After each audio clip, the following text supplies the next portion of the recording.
affects our ability to react, and thus the car accident and all these things. It affects the respiratory system, and as a result, we see lots of chronic bronchitis also happening. And that's all, by the way, just from the research of the National Institute of Science. This is a government entity. There's a long list of effects of marijuana, and by the way, marijuana has not been studied fully because it's considered illegal, but I can assure you, just by the pharmacological profile of it, there's a lot to anticipate from a wide use utilization of marijuana. Some evidence now showing also effect on bipolar, schizophrenia, causing lots of things. Ability to learn deteriorates significantly. Ability to pay attention deteriorates also very significantly. So these aren't happening immediately, but the long term is even worse. It has been documented that using marijuana can reduce the IQ of the person by 8 points.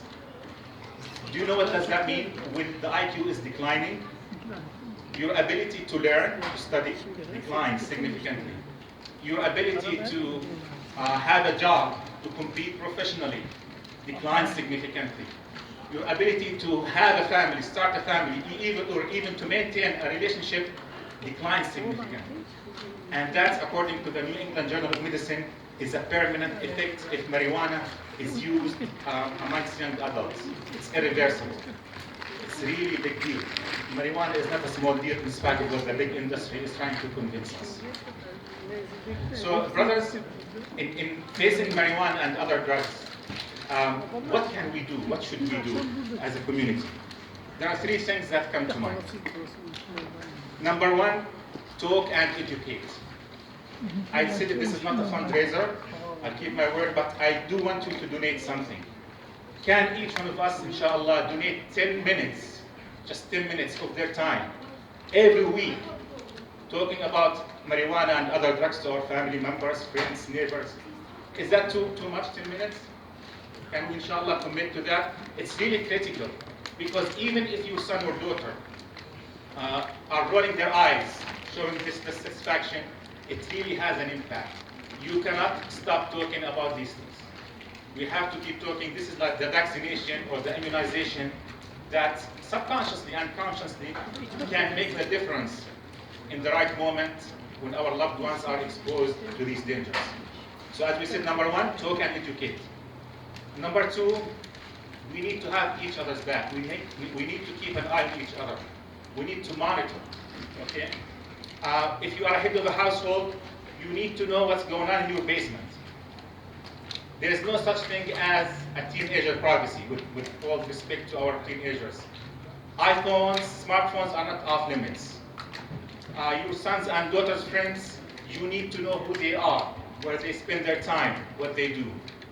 Really important and critical. كلكم راع وكلكم مسؤول عن رعيته. This is your responsibility. And it's becoming even more urgent now that, as you guys know, there's now marijuana is coming to a store next to us.